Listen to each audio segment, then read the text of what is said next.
Hi, Chris. How you doing? Good, thanks. How are you? Excellent. Yeah, not too bad at all. Thanks. Not too bad. I'm just going to see if I can get my. A bit of a disaster there. We're working out a shared space today, and we tried to get pizza delivered at 12, and it's just came now as always. So, you know, the way the best laid plans, isn't it? No, exactly.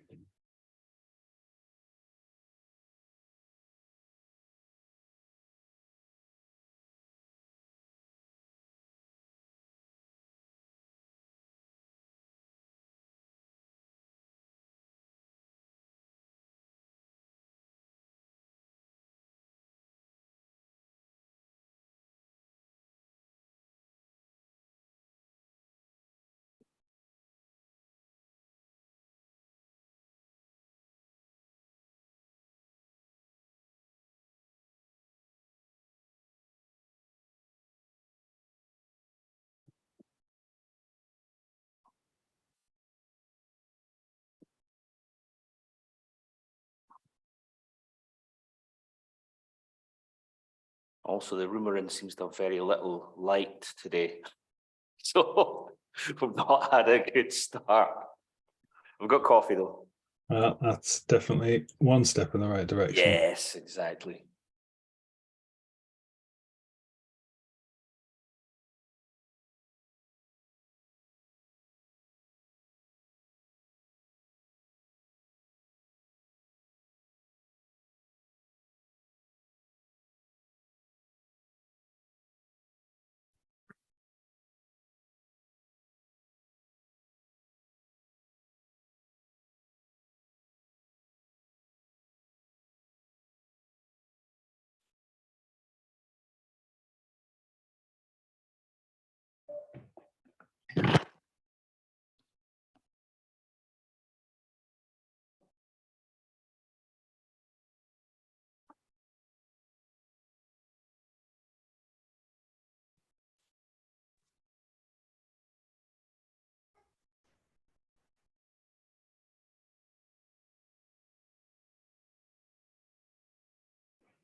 You see my screen, actually. Yeah,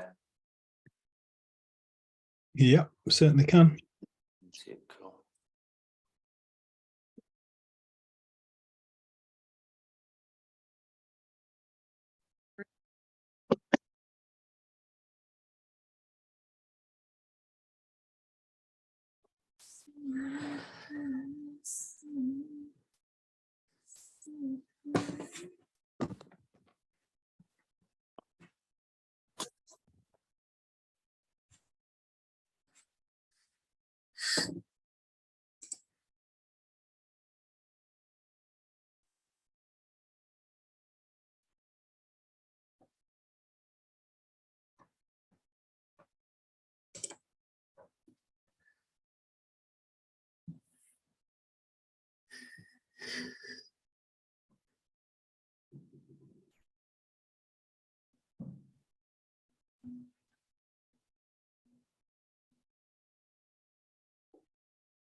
Karen, did you say Monday the 30th? Oh.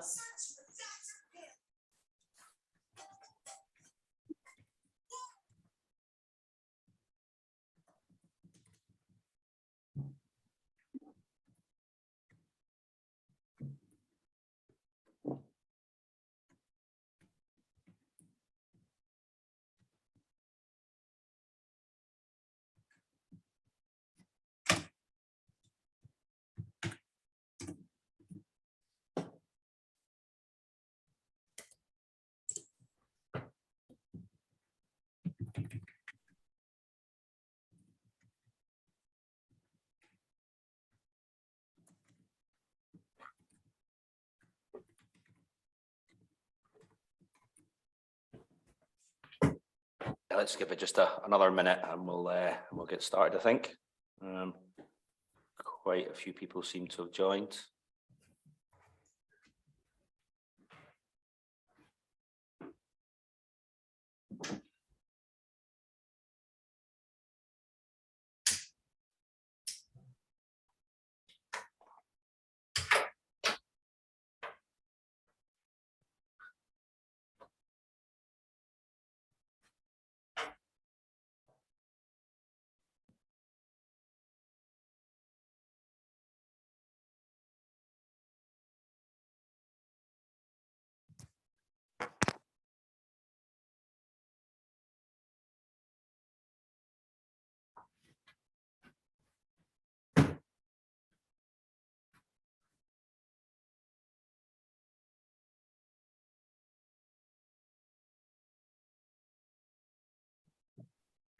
Cool, right, Chris, shall we get started? I'll do a quick intro if you're ready to go as well. I'm ready to go. Lovely, great stuff. Well, listen, thanks everyone for joining us. It looks like we've got a large group today, which is great, quite well dispersed as well from the UK, I think, America, India, and a few other places in between, which is always nice to see. A bit of a more global reach, especially as we're an online platform. This is actually the 15th We Are Tech, as it says on the slides, and really delighted to have Chris Wraith with us, who I think was the second or third speaker that we had early last year. So yeah, welcome back again, Chris. So yeah, for anyone that's new to the group, just a quick note on us, really. We are obviously a pure online meetup group, and we're really looking to cover a wide range of topics. As you can see from the slide, whether you're front end, back end, DevOps, testing, agile, whatever you might be interested in, we are very keen to present it. Kind of our goal is to make it very accessible for people at all levels, at all stages of their IT journey, essentially. So yeah, if there's anything particularly like to hear about, do let us know. I'll give you the details at the end. Equally, if there's something you're maybe keen to speak on, love to hear from you as well. And just a quick word as well, we are, or a quick thanks, we're sponsored by Apexon, so thanks to them for supporting as well. So yeah, I think without further ado, Chris, I will pass over to your good self. So I'll stop sharing just now, and I'll let you get your slides up. Thank you very much. So give me 2 seconds while I start sharing it. Make sure everything's in the right spot. You should be seeing some slides now, hopefully. Yes, I can see that. Good stuff, good stuff. All right. So if you wouldn't mind going on mute if you're not speaking, just to avoid the feedback. Right, hello. So I'm Chris Wraith. As you know, thank you very much to We Are Tech for having me. I'm the Senior Engineering Director at Elastic Path. So we're a leading provider of composable commerce solutions. And you haven't heard of composable commerce, it basically means that you get to build a unique commerce solution to suit your business needs, tools that you want. You don't have to use all of the same tools from the same provider, which I think is traditionally how this industry has worked. So by doing that, really, you get to give your customers the best possible experience. We use Kubernetes in the deployment of all of our application services. So prior to working at Elastic Path, I worked in financial technology for quite a while, and there wasn't as much Kubernetes back in those days. It did.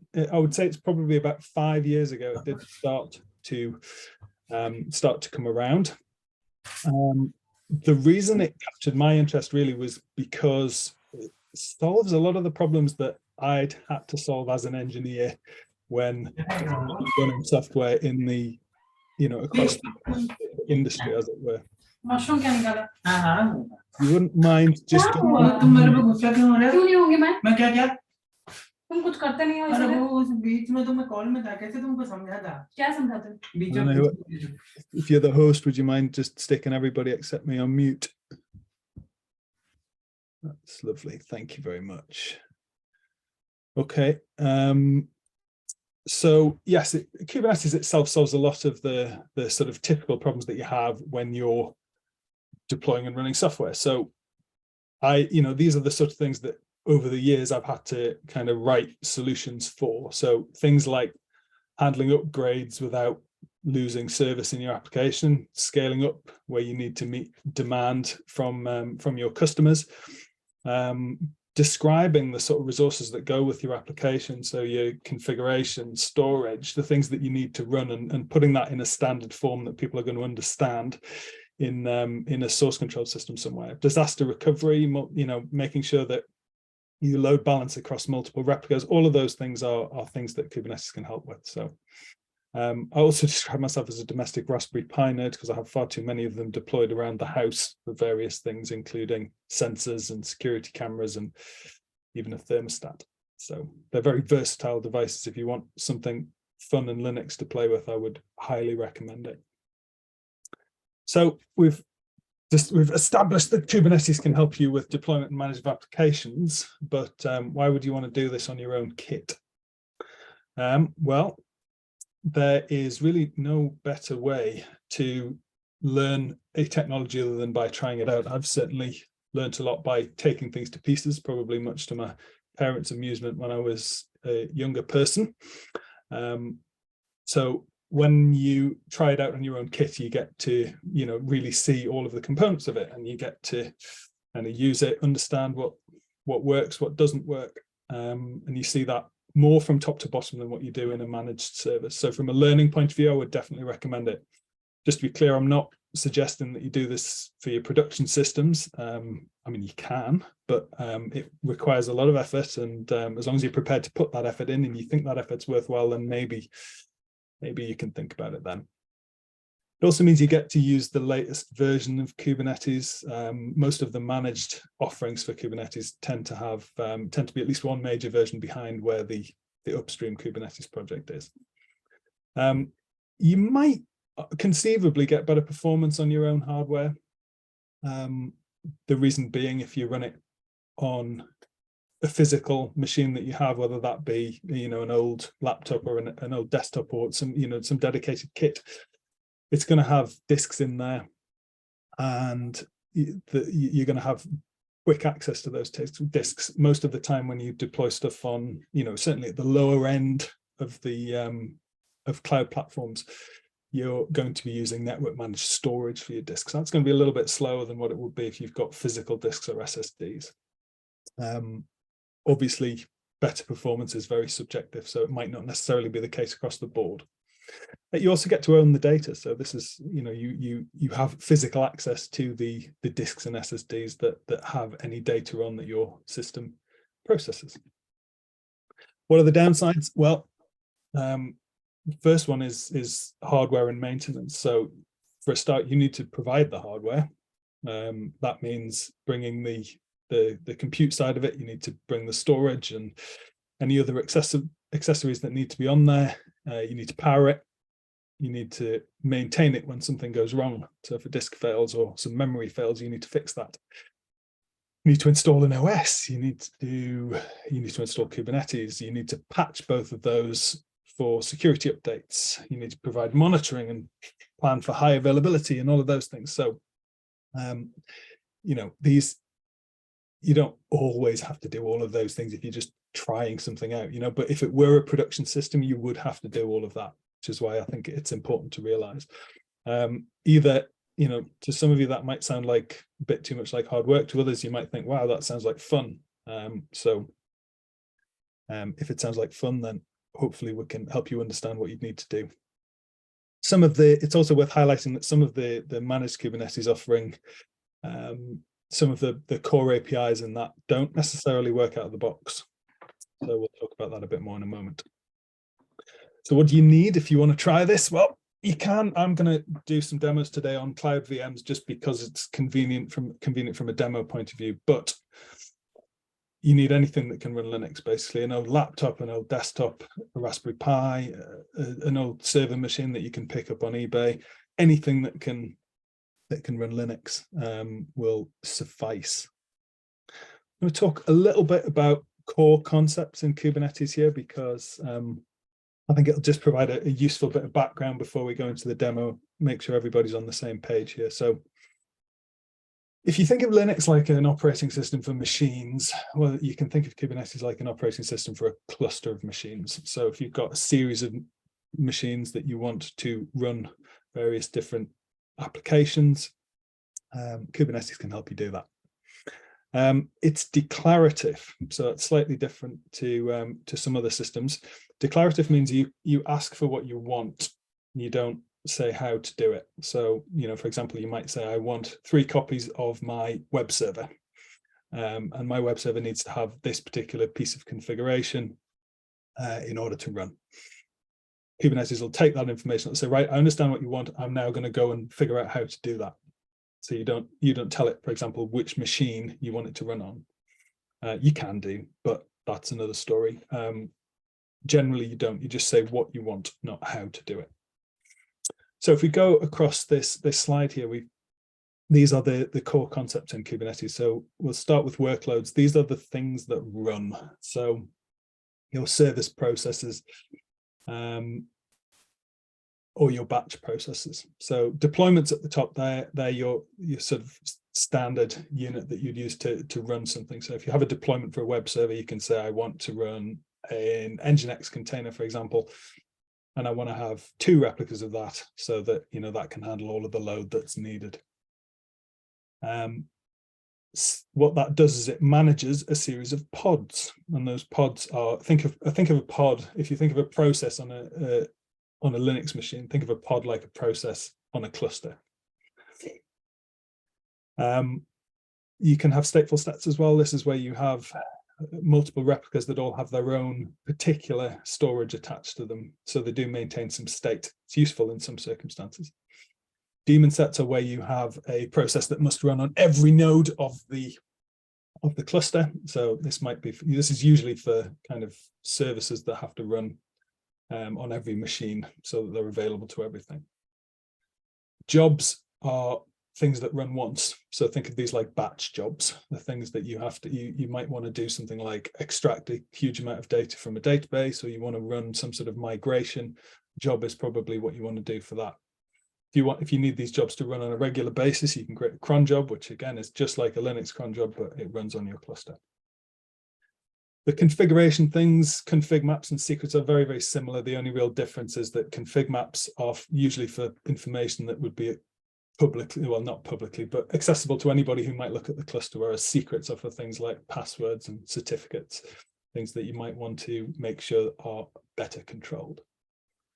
In storage, generally the unit we use for storage is persistent volume claims. So again, as Kubernetes is declarative, what we say is, I want to have 10 gigabytes of storage for this particular deployment. So I'm going to create a persistent volume claim that says I need 10 gigabytes.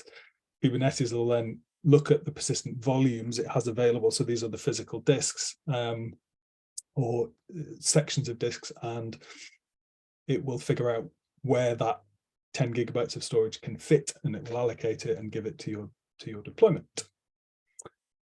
Services is how you expose ports so that others can access your services. So for example, your Nginx server example, you're probably going to want to expose port 80 somewhere. If it's a cluster IP, that means it's in the cluster somewhere. It's accessible to other services within the cluster. If it's a node port or a load balancer, then it might be available outside as well. On the networking side, if you think of ingress like an API gateway, so you can put together like a like a routing map of where requests go based on URL prefixes, and you can say, if it starts with this URL, I want it to go to this service. If it starts with a different one, I want it to go to this other service. So it's a way of kind of bringing all of your services together. There are a few managed Kubernetes offerings out there. Amazon, Google, Azure, they all provide offerings. They sort of platform as a service offerings, so that you can run your own clusters without necessarily going to some of the effort that we're going to go through today. So I'm going to do a demo in a sec. We're going to create a managed Kubernetes instance just to see what this looks like, and then we will we'll do a very similar run through of that demo against our own cluster once we've built that. So we are going to create a cluster in Google Kubernetes Engine. We're going to add a couple of deployments. They're just going to be very simple Nginx web servers that serve a single page. One of them is going to have a config map to contain that page. The other one's going to have a persistent volume claim. We're going to create services to expose that, and we're going to create an ingress to allow people to access it. So I'm just going to swap the sharing over now so that you can see what else I'm looking at here.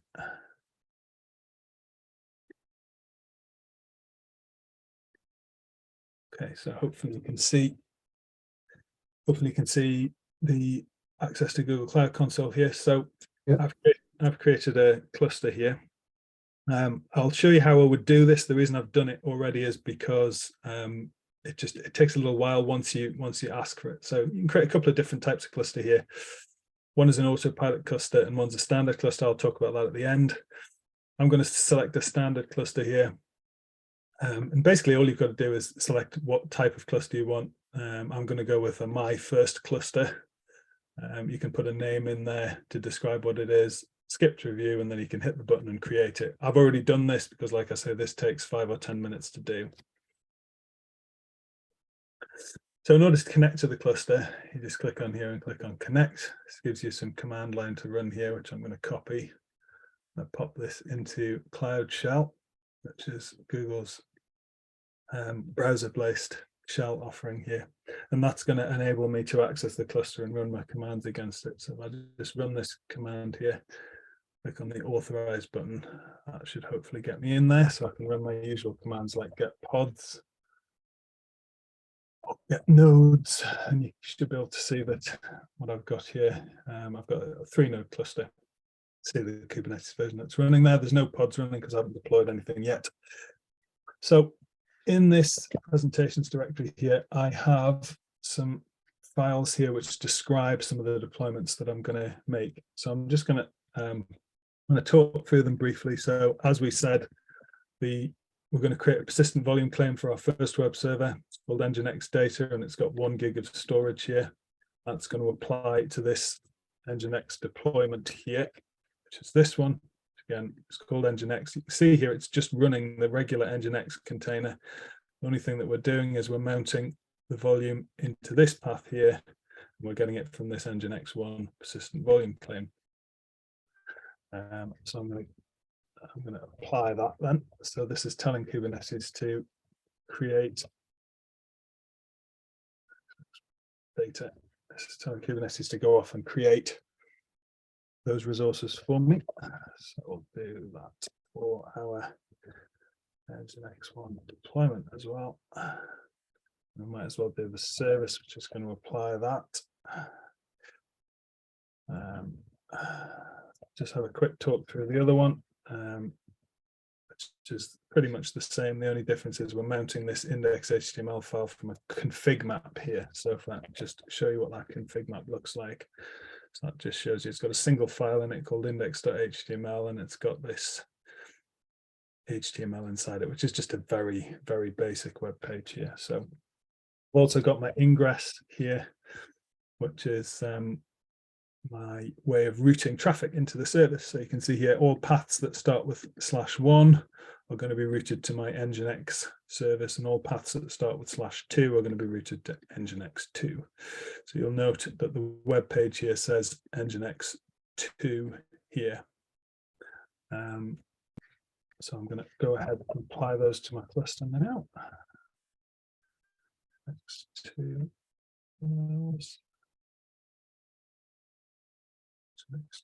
deployment.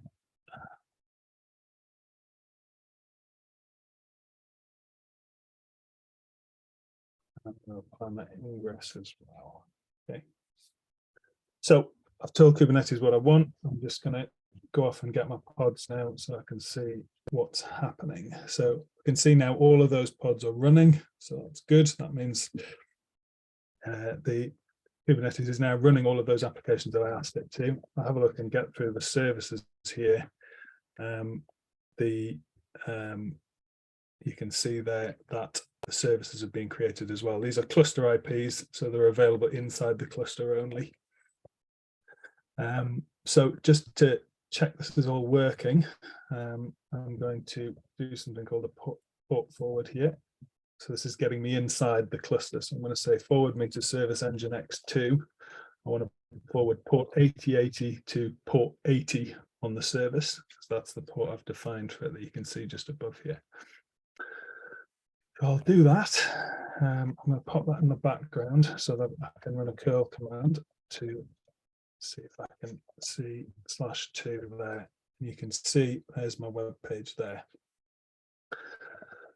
So we know that's running. I'm going to end my port forward. I'm going to try the same for my number 1 nginx service here. That one. Pop that in the background, and then we'll try that curl command again. Now that's not working, and the reason it's not working is because if you remember from my nginx 1 deployment, I actually have this mounted against a persistent volume claim. If I get that persistent volume claim, you can see this is just being created, so it's got nothing in it. I'm going to need to copy my index file over. So see that this is my nginx 1 index file. So what we're going to do is copy that onto my, there's my pod, here it is. Copy that into, it's for share nginx html1 like that. So now if I repeat my curl request, I should have that there now, which I do, so that's good. So I'll check my ingresses there. So I've got an ingress there now, and that's the port that it's going to, that's the address that it's going to run on. So that should be available to anybody now. So I'm just going to post that in the chat. So if you want to have a go and see if you can access that. It's always possible. So sometimes the load balancers take a minute or two to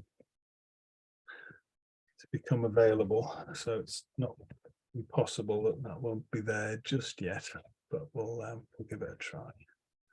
So yes, you can see there at the moment that we're getting a few errors, and that's fine. It just means that Google Cloud hasn't provisioned the load balancer yet, so it's off in the background doing that for me. So hopefully that'll be there very shortly, and we can get on with the demo then. So I'll come back to that. We will now show you about what we would need to do this ourselves from scratch. So I'm going to skip back to the slides just for a second while we talk through that.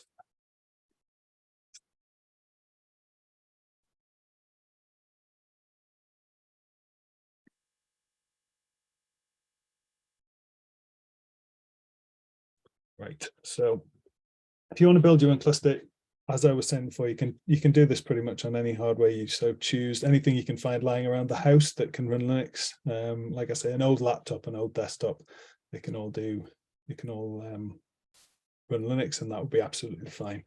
You can pick, reasonably good kit up on eBay these days. The only thing that you have to worry about is the cost of running them in terms of electricity, because energy is pretty expensive at the moment. But we'll talk more about that in a moment. So if you want to create your own cluster, then at a minimum you can do it on one machine, but practically you want to do it on at least 2. In an ideal world, you want 3 worker nodes and 1 control plane node. And you want each worker node to be in a separate availability area, so that if you lose any one of them for whatever reason, you won't have too much of an impact on your deployment. What we're going to have to do here is we're going to create some VMs in Google Cloud here. If you were doing this on your own kit, what you would do is you would just install Linux, any basic Linux distribution like Ubuntu or CentOS, anything like that will be fine. We'll install Kubernetes and its dependencies, and then we'll bootstrap the control plane on the control plane node, and then we'll bootstrap connect the worker nodes to the control plane. And then we'll try and do some of the things that that we just did on our managed instance and see what happens.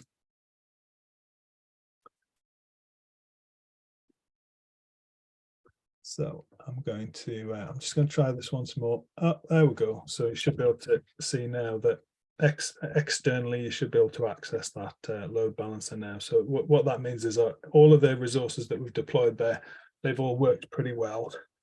So we can see that that's where we're at. I'm just going to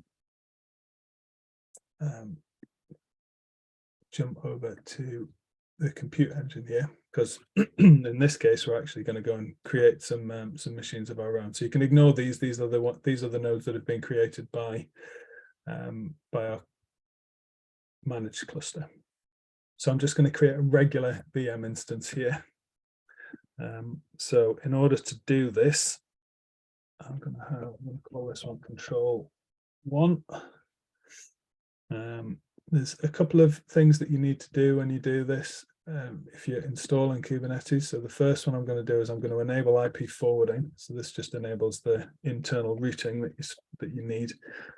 Because I'm doing this in Google Cloud, I need this network tag on it. All that does is it tells it to open the Kubernetes API server port for me in the firewall. So, but that's all I have to do. So I'm going to create that one. And then I'm going to go off and create my worker node as well, which is, again, exactly the same.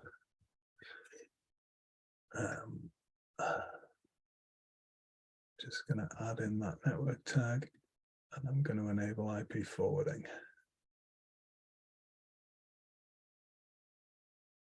You can see that control 1 node has come up now. So I'm just going to SSH onto that node and start configuring what we need.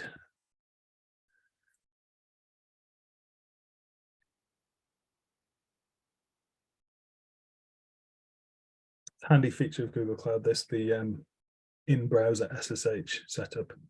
You can just as easily do it from your terminal, but this is a little bit easier, especially for demos. Before I close off this managed Kubernetes instance, there's one thing I forgot to show you, which is you can get useful statistics by running the kube control top command here. So this tells me how my nodes are performing and how my pods are performing. So you can see that how much CPU is being used by these Nginx pods, how much memory is being used. And then you can look at that across the nodes as well. So it gives you a good idea of the utilization. Just wanted to show you that before I do the rest of this demo. So if I'm going to become root, because I'm going to need to do some installations here, I'm going to run an apt-get update. This is a new node, and then I'm going to install Docker. That's the next thing.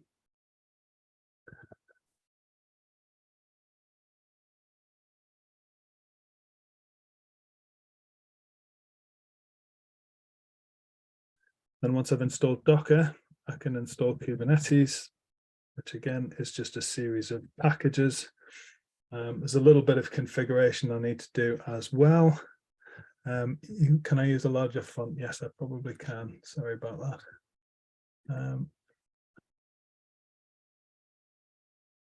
Better.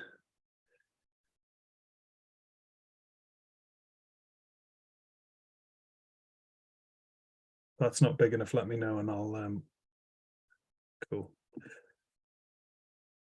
All right, so that's got Docker installed. This is the next series of commands I'm going to run. I'll run through what this is. So I'm adding the Google Cloud apt key to the apt repository. I'm going to add the Kubernetes repositories to the list and then run apt-get update just so that we've got everything. I'm installing some specific versions of the Kubernetes components here. So I'm installing 1.23.4 of kubeadmin, kubecontrol, kubelet, and Kubernetes, and this version of Kubernetes CNI. And then I'm going to mark them on hold.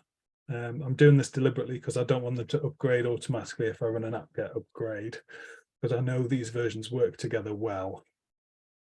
I'm also installing some other dependencies of a component called Longhorn, which we'll talk about in a minute. That's called OpenEye SCSI. And I'm going to make some changes to enable IP forwarding in my syscontrol config files. So we'll let that run.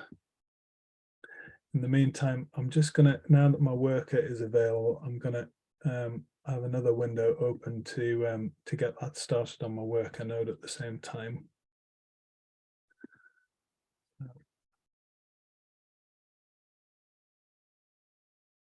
Once that's done, we should be ready to bootstrap the Kubernetes control plane.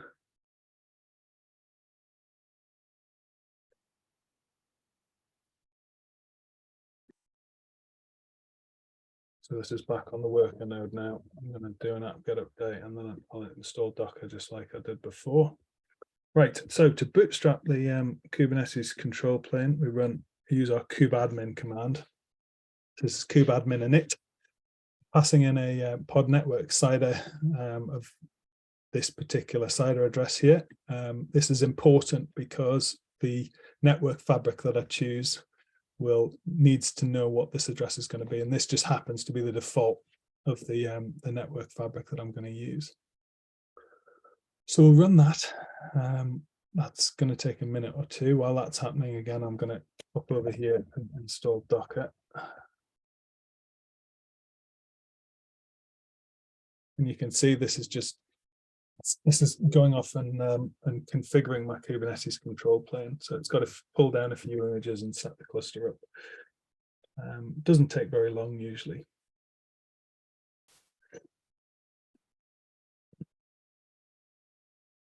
And what it does when it's finished, as you'll see shortly, is it will give me a command to join my worker node to the cluster.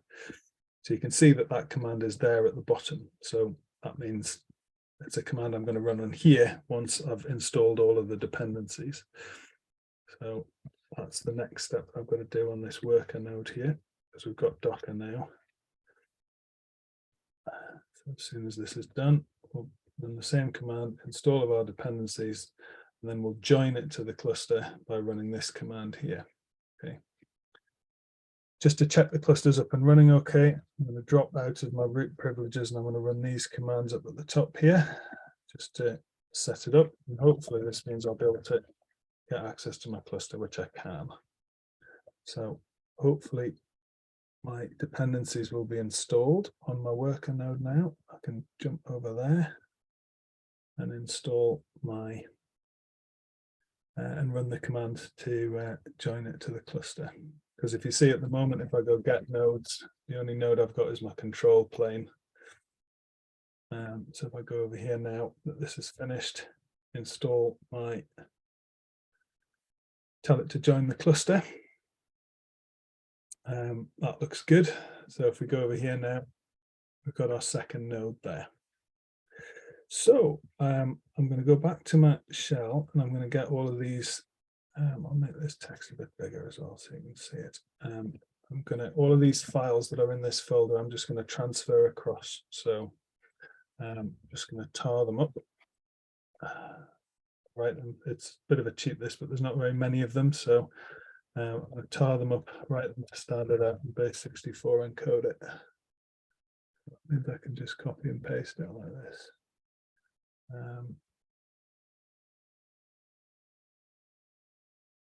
Like that as files.base64. We'll just cut that. Base64, decode it. Write it to files.cgz, and hopefully I can just untar that. We've got all of our files here. So we'll get rid of these two now.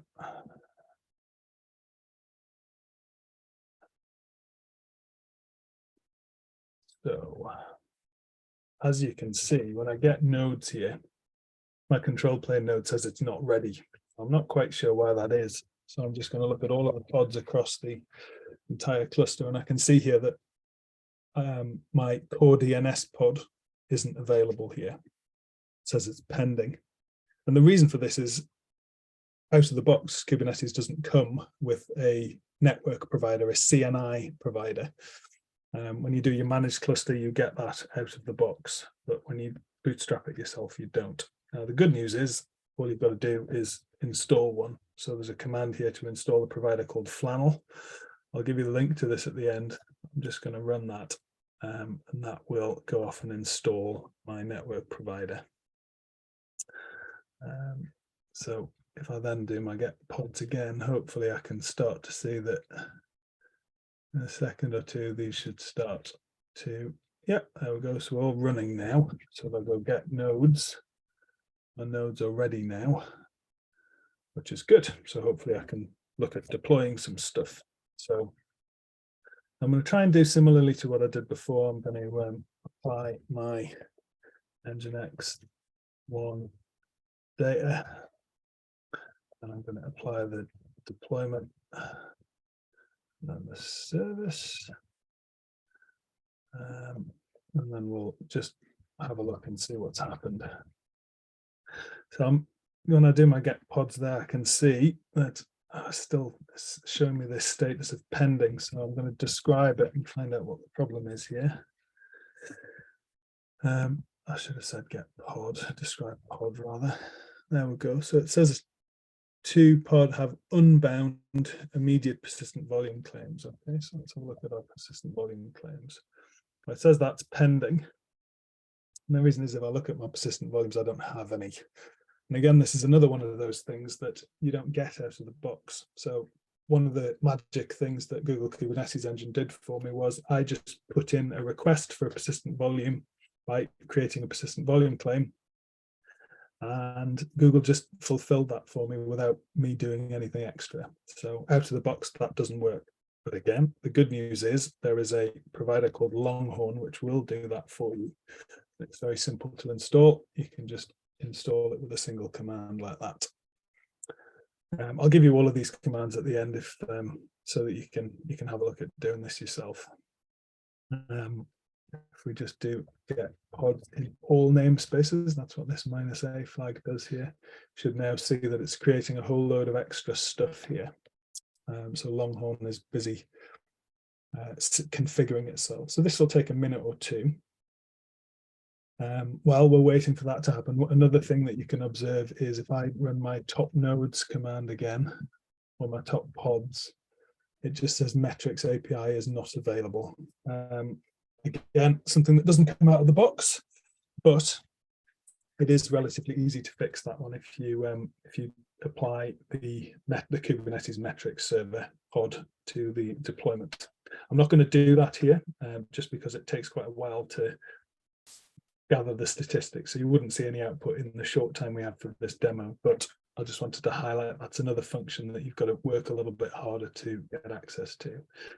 So we're getting there with Longhorn now. It's just taken a minute or two to get these resources installed. Shouldn't take much longer. If you're interested, if you do -o option with wide, it gives you a little bit more information so you can see which nodes all of these things are running on. Now, we only have one node in this cluster here, so this is the vast majority of stuff will only be running on worker 1, apart from some of the system pods that are part of Kubernetes. So we're just waiting for these Longhorn pods to start up, and then we should start to see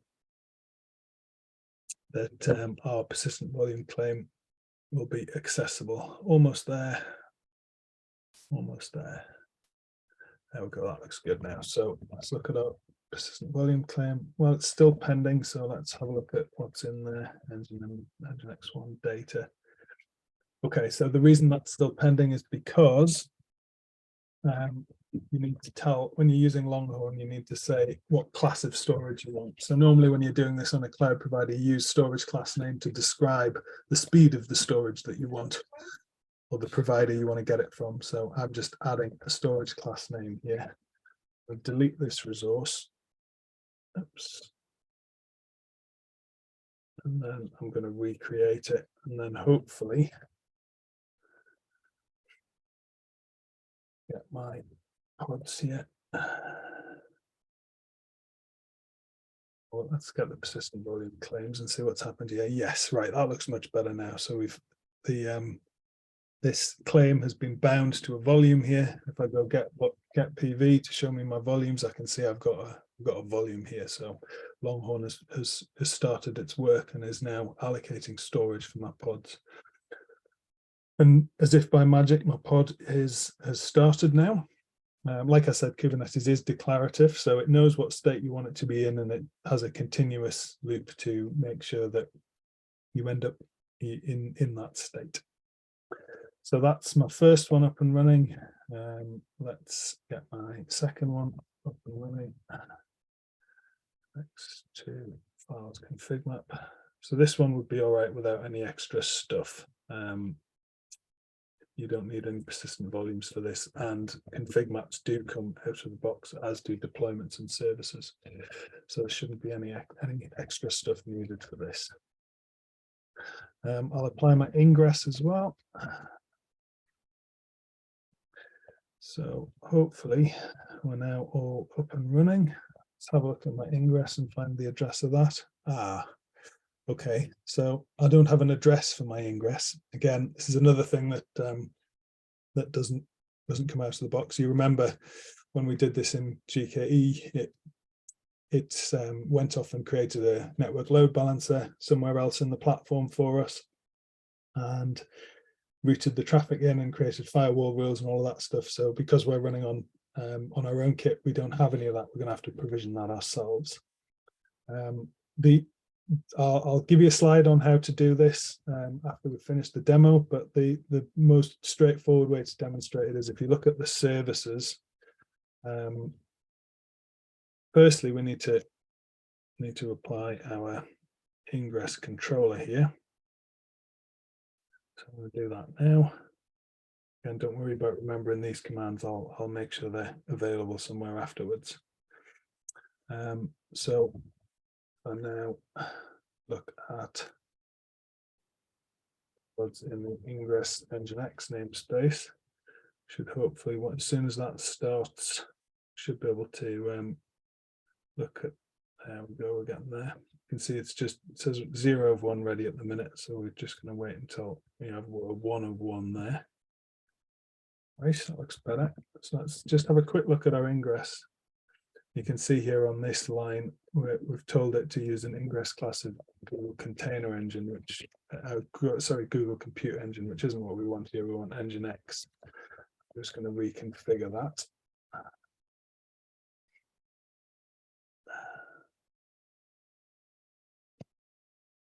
Now let's have a look at our ingress again. So it's there, but it can't allocate an address for us, but we can access it.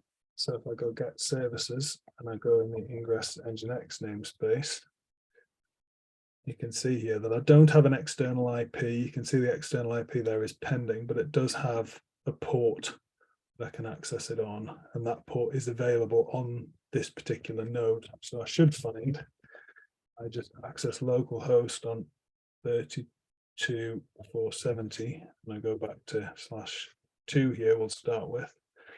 I'm getting access here. If I go to 1, that's probably not working, but again, it's because I've created a new persistent volume and I haven't copied my file across. So if I just, if you see this index HTML for nginx 1 here, if I just copy that across, let's get pod names. So we'll just copy that across. There, user nginx HTML1. And then we'll try that request again. That'll work. So what we've shown is we can access the ingress controller and we can access its port.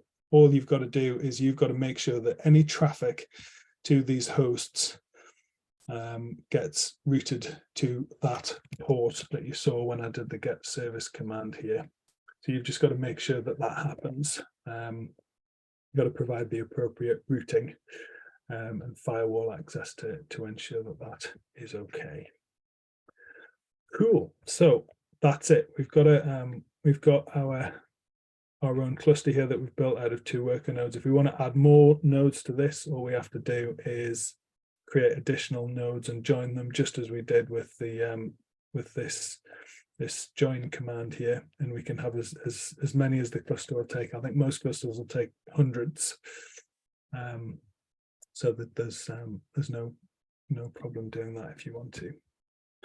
So let's just flick back to the slides here. So the thing to note when you do your own cluster here is that of all of the resources that you have available to you in the Kubernetes API, there's a few of them that don't work out of the box, and those are the ones highlighted in the different color here, in the gray color. But the good news is you can make them work, and the way that you make them work is by using particular tools that come with that are available online and are very easy to install. So metric server you can install. Longhorn provides your persistent volume claims. On the networking side, you're going to need Flannel or another CNI provider like Calico or Weave. You need an ingress controller. Nginx isn't the only one. There's lots of others you can choose from. And if you need to expose load balancer services or ingresses to the outside world, there's a service called MetalLB, which will do some fairly clever routing stuff for you. So here's what that would look like. You can configure your router. If you've got a router that supports BGP or Border Gateway Protocol, you can have that router talk to the nodes of your cluster and exchange IP information and routing information with it. So when you install MetalLB, what that will do, you can say to it, for any services that are load balanced or need an external IP address, use this range. So you can give it an IP range to use. And MetalLB and your router will work together to make sure that those addresses are accessible, for all of the traffic that gets to your router. So it's a couple of frequently asked questions here. So how much does a typical managed cluster cost to run? So in Google, there's two different types. In most of the other providers, it's fairly similar to the GKE standard, and it's the same cost. The cost is relatively similar. So if you have a 3-node cluster, you're probably looking at a charge of $74 a month for the control plane, and then around about the same again for your 3 nodes. So about $150 a month. So it's a reasonable amount. It's probably not something that you want to spend if you're just playing around. But the good news is you don't have to run it 24/7. So if you do want to play around with it, you can run it for a couple of hours and just see how it goes. And that'll only cost you a couple of pennies before, and then shut it down when you've finished. There's also GKE Autopilot, which is a slightly different way of doing it. So instead of you paying for the nodes that are used underneath there, Google will provide those for you. And when you create your resources, your deployments, Kubernetes you ask for a certain amount of CPU. And in this case, you're charged by however much CPU you or how much is requested. So if you create a pod that requires 1 CPU and 1 GB of memory, you'll pay $5 an hour and for the CPU and half $1 cent an hour for the memory. So that would be a monthly cost. If you run it your own cluster in a cloud provider, well, the calculation is you don't pay for the control plane because you're running that yourself, but you will pay for the node cost. If you want to run it at home on your own kit, well, you have to buy the hardware and all of the maintenance for it, and you have to pay for the electricity to run it. So for a 3-node Raspberry Pi cluster, it probably cost you £180 or thereabouts in hardware, plus about £10 a month in electricity. If you do it on server class hardware, where you've got something like 200 watts per machine of average electricity draw, then you're looking at a significantly larger sum, more like £140 a month. So that can get quite expensive. There's a lot of reference material here. So again, I'll share the slides with you at the end. This shows you where all of the Kubernetes docs are, where there's a gist here that I've written that tells you how to install Kubernetes on Raspberry Pi. The steps are very similar for most Linux machines, so there's a few that you don't need if you're just on a regular Linux machine. Longhorn is the storage provider, so again, this is how to install it here. MetalLB is for routing your load balancer traffic in. Flannel is your container network interface provider, which you'll need if you're running your own, and this is your Nginx ingress controller. So that's all there to kind of provide a resource if you want to try this out. If you've got any questions, I'm more than happy to take them now. I think that was it for the demo and the presentation. So other than to say thank you for having me, We Are Tech, I'm happy to take any questions.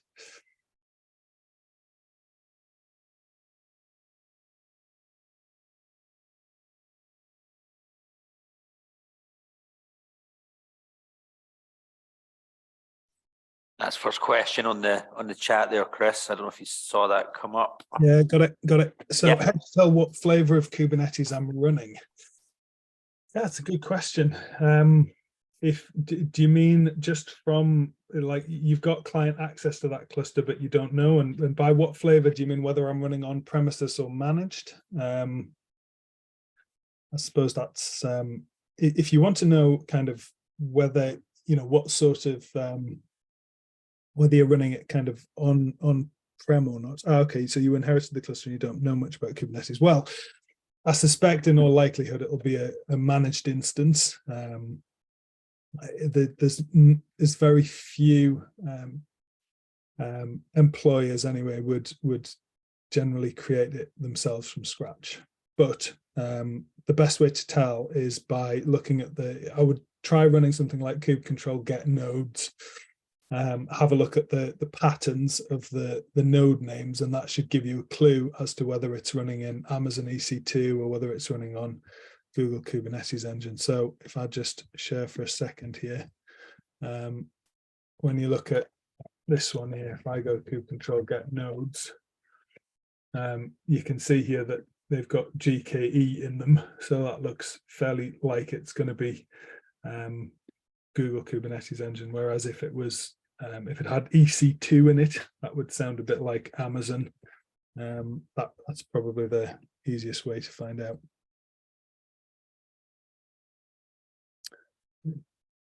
Do we install Kelsey Hightower hardware Kubernetes? Right. So Kubernetes is the hardware by Kelsey Hightower. It's probably the next step up from this, right? So that's really where you bootstrap all of the separate components of Kubernetes from scratch. So that means things like etcd and all of the appropriate pod resources that you'll need to get a Kubernetes cluster running. So this is what I've described really is just how to get it running on a regular Linux cluster. So you're not using a managed service like Amazon or Google. If you want to do Kubernetes the hard way, I would thoroughly recommend it, because it's a fantastic way to learn about Kubernetes. Maybe try this first, because if you're new to it, because Kubernetes the hard way is probably a little bit harder still. Any step-by-step guide on configuring on-premises K3's ingress with TLS termination? So configuring an ingress with TLS is very, very similar. If you go and look at the Kubernetes documentation on this, this is probably the best way to start. So you would just, what I would look for is, I'm going to look for ingress here. And this should give you the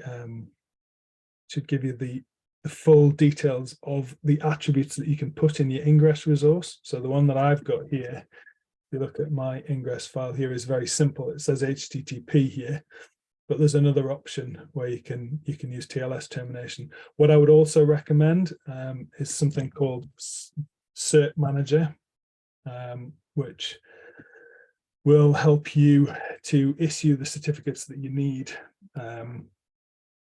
in order to do TLS termination for your ingress. So what is the recommended way to run Kubernetes in production, managed or unmanaged?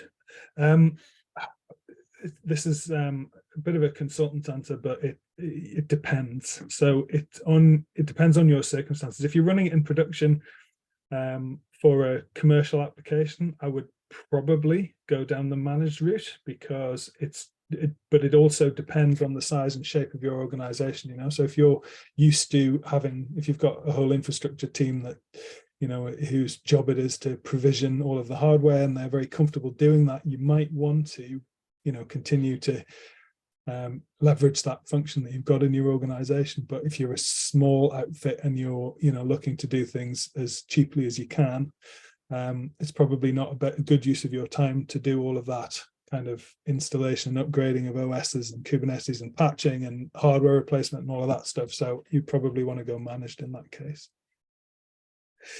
I'm currently learning Kubernetes and testing it on my local environment. I've installed Kind, created a cluster deployment in the service, but I can't curl the service endpoint using the provided port like you did. Do you need to create a firewall rule to allow connection on that port? So Kind is a slightly different situation. So Kind is where you, it stands for Kubernetes and Docker. Fantastic tool for testing and learning. So nice way to get started. If I remember rightly, there is in the configuration file that you use to bootstrap Kind, there's something that you have to change, and I don't think you connect to the port like I specified on the service. I think what you do is you just connect to port 80. I think that's how it works. Let me just see if I can remember. It does work. You can definitely do it. You can definitely access your ingress, but let me just see. Yes, you have to have this. You have to put this extra port mappings bit in here. So just tell it to use host port 80 and host port 443, and then you'll be able to access it by doing localhost :80. That's the way I would do that. Does work. Definitely done it. How can you tell what container engine is running? Is it Docker, LXD, containerd, or something else? Well, what I would do is I'd go get nodes -o wide like that. And then you can see on the right-hand side, the container runtime will display for each of the nodes. Now, it might not be the same across the entire cluster. It's perfectly reasonable to have one node that's running Docker and another that's running containerd. So, you know, that's quite possible. I've used Docker in this instance, but doing it with containerd should work as well. It's just a slightly different process. I think you've got to make some config changes to your kubelet config to make it work with containerd, but it's certainly possible. But that's how you tell. And if we look at it on here, should be was it this one? These ones are the GKE ones are running containerd, you see, but the one we created did it with Docker.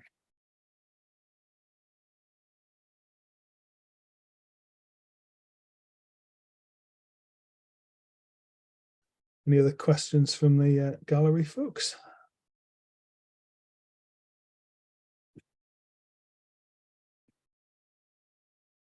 Sounds good. Okay, well, if you have any more, I'll try and look up the comments later on and see if I can answer in there. But thank you very much for having me, and hopefully see you again soon. Fabulous. Thanks very much, Chris. Really appreciate you taking the time today.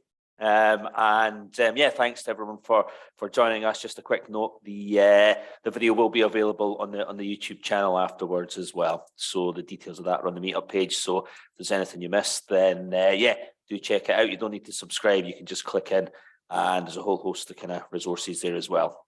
Okay. Thank you. Lovely. Have a good Thursday. Thanks again, Chris. Cheers. See you later. Thanks a lot. See you.